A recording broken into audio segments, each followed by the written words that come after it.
L'absentéisme qui est un sujet évidemment qui impacte les entreprises, qui impacte leur productivité, leur création de valeur évidemment. C'est un sujet dont on va débattre. C'est un sujet d'ailleurs qui a été étudié, examiné lors de plénières. Mes invités sont avec moi, Anne-Sophie Godon-Ransonnet, ravie, directrice des relations institutionnelles chez Malakoff Humanis. Sabine Ferrand, vous êtes entrepreneuse, restauration, hôtellerie et administratrice par ailleurs de Malakoff Humanis. Et puis avec nous, Thibaut Fleury, vous êtes le directeur général d'Efficience et de Kerea. Commençons quand même peut-être par une photographie, chère Anne-Sophie, parce que Malakoff fait des études extrêmement passionnantes, riches, très documentées. D'abord, ce qui ressort comme premier constat, c'est que l'absentéisme semble s'être durablement installé. Oui, alors si on se concentre uniquement sur les TPE, PME, on a depuis maintenant près de 15 ans une augmentation régulière du taux d'absentéisme. Alors un peu moins marqué dans les plus petites entreprises, un peu plus élevé dans celles qui emploient entre 19 et 45 salariés. Mais malgré tout, même si on est sur une tendance à l'augmentation, c'est un peu moins que la moyenne des entreprises privées en France. Donc ça, c'est déjà un indicateur assez intéressant. On est plus engagé dans les TPE, PME, même si le taux reste élevé. Alors, on est plus engagé. Je ne sais pas si c'est qu'une question d'engagement. Je pense que nos autres invités pourront en répondre à cette question. Je pense que historiquement, il y a toujours eu plus de solidarité dans les TPE, PME, plus de proximité aussi entre le dirigeant et ses salariés, et donc la capacité à repérer plutôt les problèmes. À se dire les choses aussi, peut-être. Voilà, à peut-être se dire les choses, et puis aussi à percevoir peut-être les conséquences de son absence sur les autres, font peut-être que ça il y a moins de dilution que dans les grands groupes. Voilà, peut-être. Je vous ai vu réagir parce que vous êtes chef d'entreprise. Dans le domaine de l'hôtellerie-restauration, on sait que c'est un secteur extrêmement sous tension où l'absentéisme est important. Vous êtes d'accord avec cette première photographie, c'est-à-dire un chiffre un peu moins élevé que dans les grandes boîtes, mais avec une capacité de pouvoir, vous, patronne, aller parler aux collaborateurs? Alors, parler aux collaborateurs, mais de toute façon, quelque part, ce sont même les collaborateurs qui parlent à leurs propres collègues, parce que bien évidemment, souvent, la charge de travail est répartie sur le chef d'entreprise et sur le reste de l'équipe. Donc aujourd'hui, je réagissais juste sur une chose, c'est sur le pourcentage qu'Anne-Sophie vient d'évoquer. Il faut bien comprendre que le pourcentage est différent. Il faut vraiment parler plutôt de nombre que de pourcentage, quelquefois. Ça masque peut-être la réalité. Voilà, je pense qu'il faut avoir les deux infos. On reviendra sur les durées d'absentéisme, parce qu'on a le temps d'en débattre. On vient de commencer par un chiffre. On verra que les durées d'absentéisme sont un peu plus importantes dans les TPE, PME. Thibaut, de votre côté, ce sujet de l'absentéisme, comment vous l'adressez et comment vous travaillez dessus chez Efficience? Alors, on a tout un tas de dispositifs chez Efficience, qui est un service de prévention et de santé au travail, et puis Kerea, la filiale, qui est une société qui vient accompagner les entreprises sur leurs problèmes de prévention. Premier sujet, c'est d'accompagner les dirigeants sur leurs fondamentaux. C'est-à-dire, on l'a évoqué, ce qui fait peut-être la différence entre une très grosse entreprise et une petite entreprise, c'est la proximité, c'est l'écoute des collaborateurs. Et donc, nous, on constate que bien souvent, on a des collaborateurs qui viennent nous voir, qui viennent voir nos médecins, parce qu'il n'y a plus de communication et il n'y a plus d'écoute. Donc, premier conseil aux entreprises, c'est d'aller faire en sorte de prioriser le contact, la communication et l'écoute de leurs collaborateurs. Tout le reste, après, on va pouvoir accompagner avec d'autres dispositifs, mais c'est l'essentiel. Si on loupe ça, on passe à côté. D'ailleurs, dans la vraie vie, on est tous dans la vraie vie, on entend souvent des collaborateurs, des salariés ou des collègues qui vous disent, de toute façon, si ça continue comme ça, je me mets en arrêt de travail, qui est une sorte de levier, vous êtes d'accord, c'est une sorte de levier de pression sur le patron pour lui faire comprendre, je tire la sonnette d'alarme. Vous êtes d'accord? C'est une menace permanente. C'est ça. Oui, tout à fait. Et surtout dans vos secteurs, quand vous dites j'ai un service, un mariage. Alors pour être très transparente, il y a quelque temps, j'ai un collègue qui me disait, écoute, moi j'ai quelqu'un, c'est un lundi, qui me dit, écoute, j'ai besoin d'un week-end et un week-end chargé. Non, je ne peux pas te donner ce week-end-là, mais le week-end d'après, si tu veux, tu l'auras. Et il le plante. Il le plante et il le dit foncièrement à ses collègues, de toute façon, le week-end prochain, je suis en arrêt maladie. C'est ce qui se passe aussi au sein des entreprises. Ça vous interpelle, Anne-Sophie, parce que on voit que quand vous dites c'est durablement installé, on voit bien en fait que c'est devenu une sorte de variable qu'on utilise un peu au gré de ses envies. Il y a des personnes évidemment malades, on va y revenir, qui sont même impactées mentalement. On va en parler, mais c'est quand même un vrai sujet, ça. C'est un sujet parce que, alors, il faut décortiquer un peu le sujet. On a plusieurs phénomènes qui viennent s'ajouter, hein. Premièrement, on a une population active qui vieillit. Donc, avec une population active qui vieillit, on sait qu'on va avoir plus de maladies graves, plus de maladies chroniques, et donc ça va peser sur le nombre de jours d'absence. Ça, c'est la première chose. La deuxième chose, c'est qu'on a la santé mentale qui s'est invitée dans les arrêts maladie, dans les entreprises et dans les arrêts maladie. Et en fait, ça concerne tout le monde. Ça concerne les jeunes, les managers, les femmes, tout le monde. Et en plus, ça concerne peut-être des personnes qui finalement ont aussi des niveaux de salaire plus élevés. Oui. Et donc, ça va coûter plus cher et ça va durer plus longtemps, puisque quand on est en arrêt pour santé mentale, en moyenne, c'est 2 fois plus long que quand on a un trouble musculo-squelettique. Donc, le vieillissement, la santé mentale et puis des médecins qui sont finalement un peu déroutés face à ces problématiques que finalement ils maîtrisent moins bien. Les médecins connaissent peu finalement l'entreprise. Et donc derrière ces enjeux de santé mentale, on voit bien qu'il y a à la fois l'entreprise et le personnel. Et donc les médecins sont un peu déroutés, là où peut-être les médecins du travail pourraient prendre le relais. Quand vous dites, Anne-Sophie, pour qu'on soit bien précis, entreprise personnelle, c'est-à-dire la vie perso vient et on la met dans son sac à dos, on ne le laisse pas à la porte. Exactement. Et on part avec, et réciproquement, on emmène la vie de son entreprise chez soi. Ça, c'est un vrai sujet, l'impact de la santé mentale, parce que c'est le sujet de l'année, ça a d'ailleurs été la grande cause nationale, les enjeux de santé mentale. Est-ce que vous, à travers votre expérience, vos 20 années presque d'entrepreneuriat, d'entreprise, vous avez vu une évolution justement dans les arrêts, dans la manière dont les collaborateurs s'arrêtaient? Avant, on s'arrêtait pour une grippe, on avait de la fièvre, mais là, c'est plus vraiment le cas. On voit des longs arrêts, des dépressions, des burn-out. Aujourd'hui, je pense que c'est devenu sociétal. C'est un problème sociétal aujourd'hui. On a, je pense, et on en discutait encore ce matin, je ne suis pas sûre qu'aujourd'hui la priorité soit aussi le travail. La vie est conçue autrement et il va falloir s'adapter à y répondre, tout simplement. Donc vous nous dites, on laisse plus de place au loisir, à la vie personnelle? Je pense que oui. La vie personnelle, les loisirs sont une priorité, mais pas que, la famille. La famille, et on le voit dans la vie pro-perso, et c'est pour ça qu'on a du mal à recruter, nous, notamment dans nos métiers où on a des coupures, où on doit travailler le soir.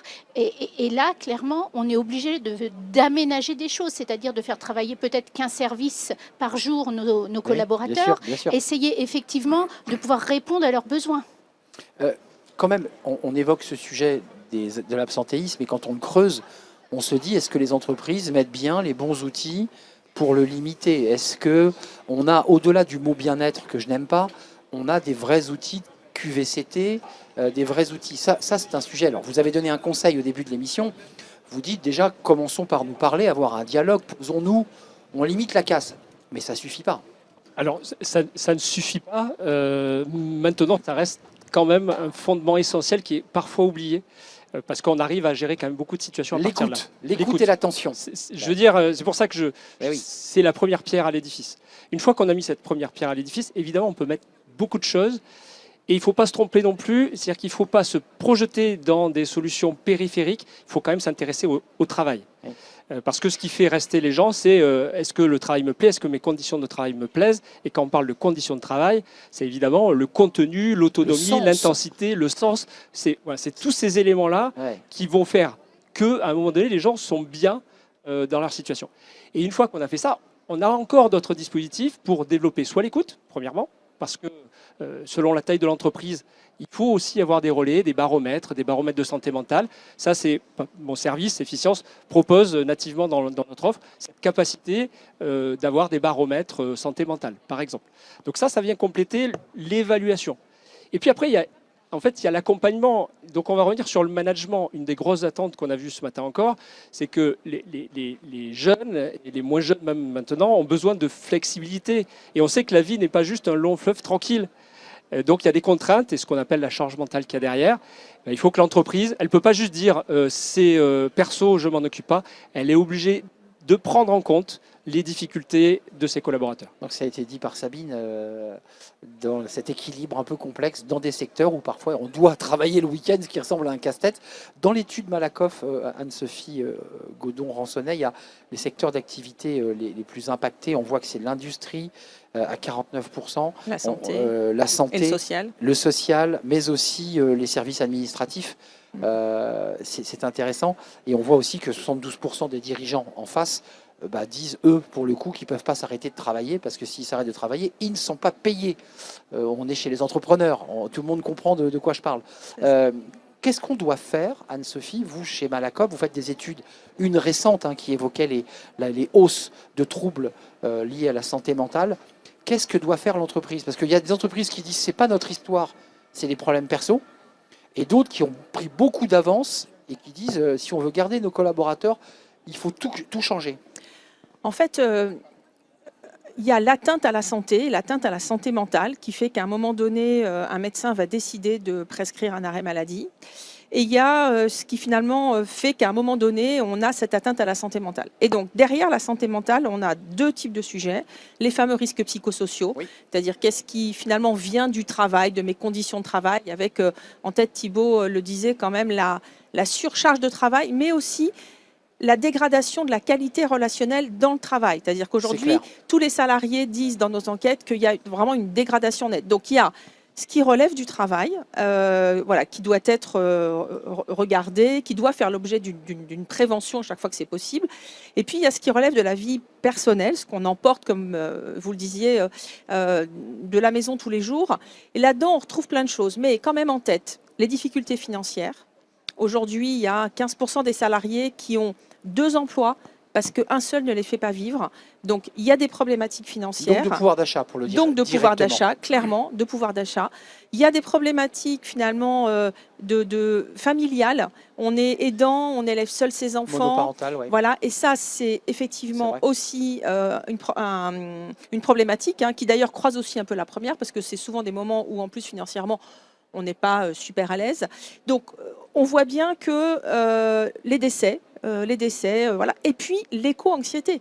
Aujourd'hui, s'invite dans la santé ça tombe mentale. Bien, c'est canicule. Voilà, et donc s'invite dans la santé mentale l'inquiétude sur les conflits, les dérèglements climatiques, et donc 20% des salariés sont éco-anxieux aujourd'hui. Donc en fait, on voit bien que derrière tout ça, le chef d'entreprise n'a pas les mêmes leviers, il n'a pas les mêmes responsabilités d'une part, et il n'a pas non plus les mêmes leviers pour prévenir. Rappelons qu'il a l'obligation de maintenir en bonne santé physique et psychique et psychologique, selon les règles de l'OMS. C'est très complexe, évidemment. Qu'est-ce qu'on doit faire? Parce que là, on voit évidemment un tableau de ce qui se passe aujourd'hui dans l'entreprise.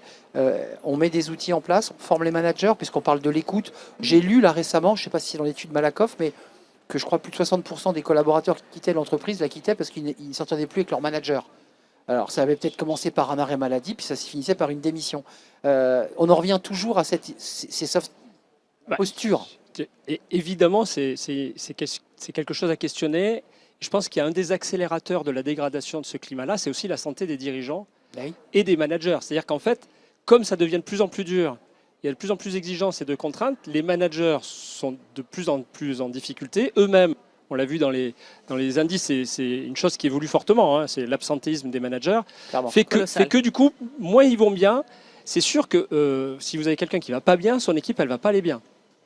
Donc, c'est le reflet la priorité, c'est quand même aussi, dans les messages, de dire une entreprise qui va bien, c'est un dirigeant qui va bien, donc le dirigeant doit prendre soin de lui. À un moment donné, il faut qu'il accepte de se reposer, parce que c'est comme un sportif de haut niveau. S'il ne le fait pas, à court terme, peut-être qu'il va arriver à sauver la face et la situation, mais à long terme, ça ne marchera pas. Un mot quand même sur les politiques de prévention, parce qu'on parle des RPS, et j'ai envie de dire que quand on est arrivé au tableau sombre des RPS, on fait une croix, on se dit, bon, dans le service support, j'ai 20% d'absentéisme, c'est trop tard. C'est-à-dire que la CARI a déjà attaqué là-dedans.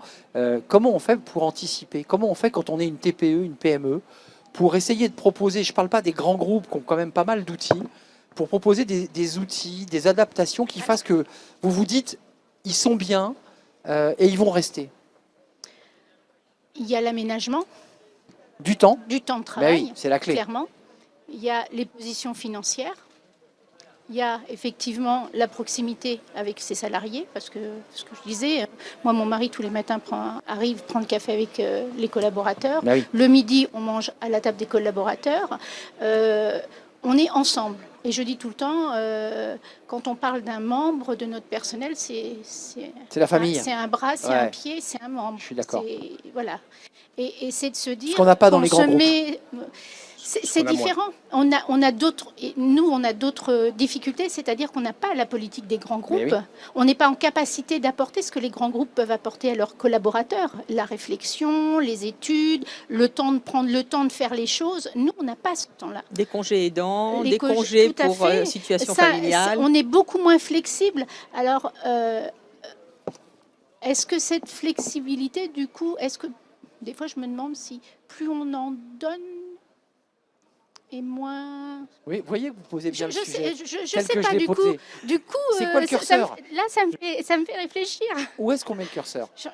Très, moi- très sincèrement. Moi, j'entends Thibault et Anne-Sophie qui nous disent quand même que la marche de l'histoire, c'est quand même de plus en plus de s'adapter.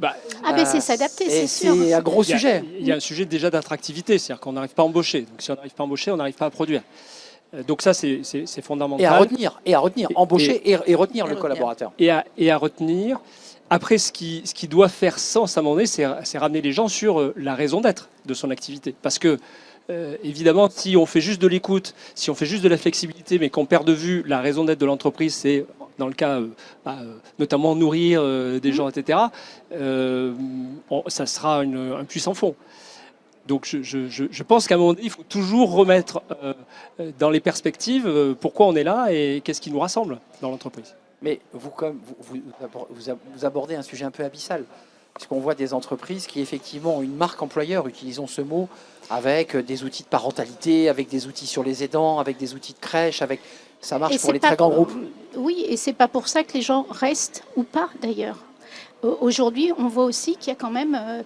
et moi, je me pose la question, quand je vous dis que c'est un phénomène sociétal, est-ce qu'il n'y a pas un problème d'éducation familiale par rapport au travail? Et de rapport au travail, de respect au travail. Tout à fait. Mais on n'a je pense qu'il y a peut-être aussi comprendre cet environnement et remettre le travail, le monde du travail, au milieu de la vie. Je veux dire, c'est central. Je le disais ce matin, le Covid est passé par là. Bien sûr. Les hommes préhistoriques devaient chasser, donc travailler pour manger. Nos besoins primaires sont travailler pour manger et se vêtir, se loger. Ce qui n'est plus le cas aujourd'hui, la société. Et voilà. Quand même, c'est un problème parce que l'humain, il est fait quand même pour bouger, pour faire plein de choses. Et il n'est pas fait pour rester 8 heures d'affilée sur un fauteuil là, et puis après réenchaîner. Et donc, quand on parlait d'éducation, et c'est vrai que sur l'éducation, on montre un exemple où ils font que 2 heures, 3 heures de sport par semaine, pardon, parce que ce serait par jour, ce serait bien. Enfin, les messages qu'on est en train d'envoyer ne sont pas les bons. Donc il faut revenir quand même à une prévention primordiale. On le voit encore aujourd'hui, d'ailleurs, ce serait bien. Pour pouvoir espérer à un moment donné influencer ce qui est en train de se passer dans les 10-15 ans qui viennent. Donc on est assez loin parce que même dans l'éducatif, on ne le fait pas. Et c'est à ce moment-là qu'on éduque déjà nos... Je vous vois écouter avec passion parce que ça, c'est des sujets qui traversent évidemment tout le travail que mène Malakoff Humanis. L'enjeu de prévention, excusez-moi, on en parle tant, on a tellement parlé de réchauffement climatique et on a eu du mal à s'adapter. Et j'ai le sentiment que pour le mot prévention, on en a beaucoup parlé, mais on a peu agi sur les enjeux de prévention. Ce n'est pas notre culture. Est-ce que ça bouge, Anne-Sophie? Alors, moi, je crois que ça bouge. Ça bouge un peu partout. Je pense qu'il y a effectivement d'abord un sujet de comprendre sur quoi on peut agir pour de vrai et de fléchage de toutes les ressources disponibles vers les bonnes personnes, les bons endroits. Et on reste convaincu que l'entreprise, c'est un territoire formidable pour faire de la prévention. Donc, il faut encourager les entreprises à faire plus de prévention. Et ça, on sait qu'en plus, ça marche parce que plus de prévention égale plus de santé, égale plus de performance. Donc, il faut encourager les entreprises à investir dans la prévention.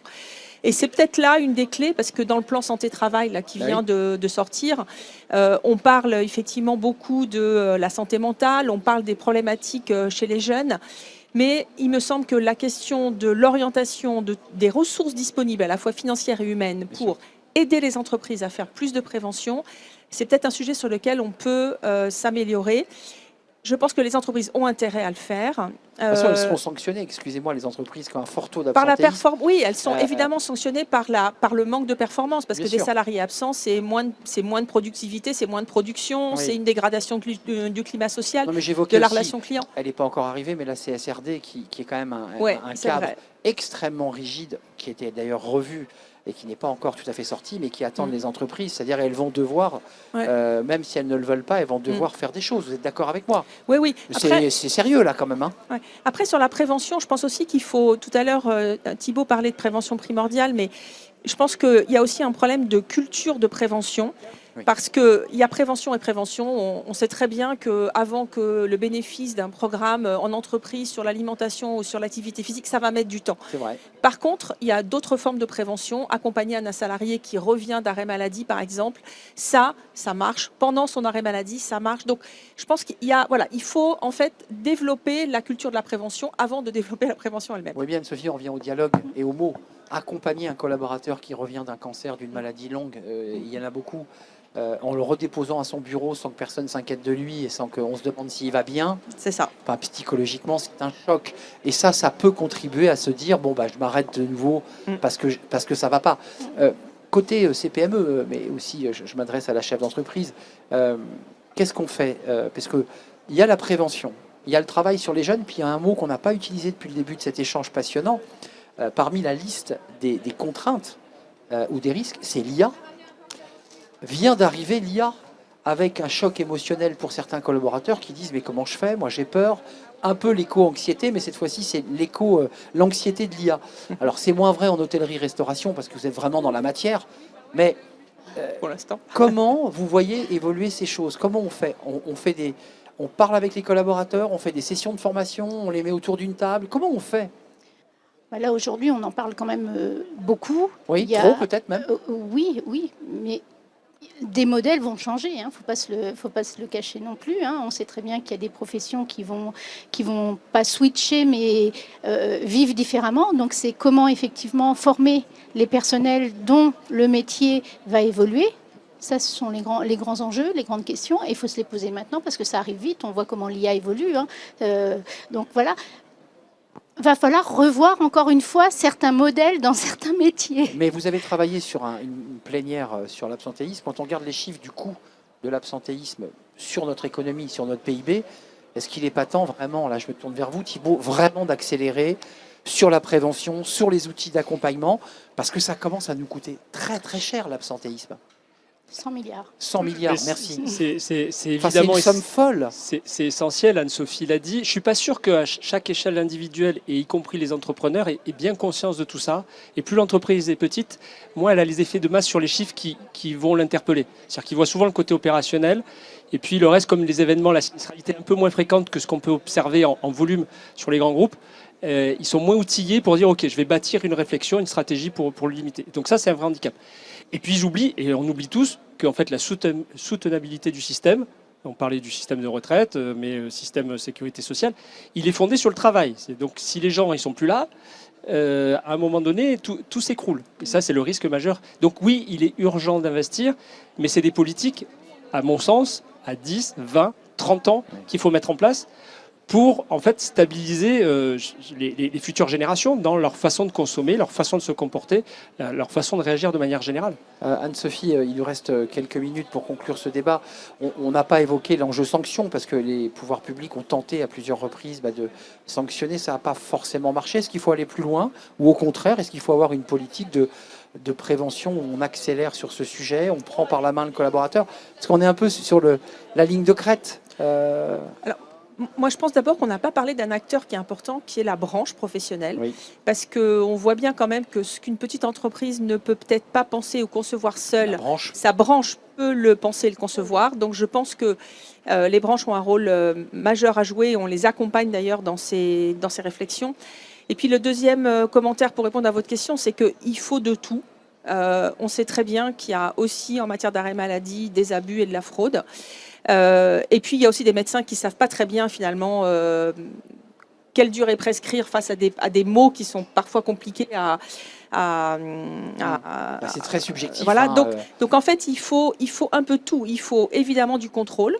mais il faut de la prévention primaire, mais il faut de l'accompagnement, mais il faut de la formation des médecins, mais il faut de la coopération entre tous les acteurs, le chef d'entreprise, le service de santé au travail, l'assureur, Oui. le médecin. Voilà, et c'est peut-être ça qui nous fait aussi défaut. Et puis, dernier enjeu de coopération, c'est qu'aujourd'hui, on a un ministère de la Santé, un ministère du Travail. Depuis le début de cette émission, on voit à quel point Les deux sont les intimement liens liés. entre travail et santé sont C'est vrai. absolument clés. Or, ce sont deux ministères qui aujourd'hui peut-être fonctionnent encore En silo. un peu trop de manière séparée. Il y a un lien évident. Oui. Et un mot de conclusion. Prévention ou sanction? Je sentais que vous étiez un peu vous sur la ligne de crête. Oui. Alors, prévention, oui.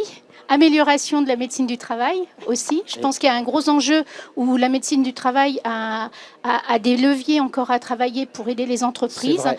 pour se rapprocher d'eux. Et puis la sanction, oui, on y croit quand même, parce qu'il y a quelques années, quand les jours de carence avaient augmenté, on avait quand même bien C'est vrai. mis le doigt sur quelque chose qui avait quand même bien fonctionné. On avait beaucoup moins d'arrêts maladie. 10 secondes, Thibault. Non, oui, il faut de tout pour faire avancer la prévention. Donc ça, c'est sûr. Il faut juste faire attention à l'équilibre. Quand on est dirigeant d'entreprise, il faut travailler sur la confiance. Donc c'est d'abord sur ça qu'il faut capitaliser et pas se réfugier sur, parce que je l'ai entendu parfois, ce sont des gens qui profitent. Oui, il y en a, mais on ne peut pas bâtir sa politique Non, d'entreprise je suis d'accord. que sur cet aspect-là. Il y a effectivement des abus, mais il y a aussi des gens qui sont en souffrance pour les raisons qu'on a évoquées au début de ce débat. Merci. Un tout dernier mot. Oui, et je pense que c'est effectivement en travaillant collectif, c'est-à-dire les entreprises, les branches, nos prévoyances et nos médecines du travail, que l'on peut construire quelque chose, bâtir et avancer ensemble. Merci Sabine Ferrand, chef de file CPME Malakoff Humanis, administratrice, chef d'entreprise, hôtellerie et restauration dans une bien belle région que je connais bien. Anne-Sophie Godon-Ransonnet, merci de nous avoir rendu visite. C'est un plaisir de vous revoir, directrice des relations institutionnelles paritaires et mutualiste au sein du groupe Malakoff Humanis, des études passionnantes qui sont dévoilées régulièrement par Malakoff, notamment sur les enjeux de santé mentale et d'absentéisme. Et merci à vous, cher Thibault Fleury, directeur général d'Efficience Kéréa. Merci. Un plaisir partagé. Merci. Merci à vous tous, merci pour votre Merci beaucoup. fidélité. Merci à Nicolas Juchat, Camille et toute l'équipe qui est derrière et qui m'accompagne dans cette belle émission ici au Parc des Princes, la grande assemblée des entrepreneurs. À bientôt, bye bye.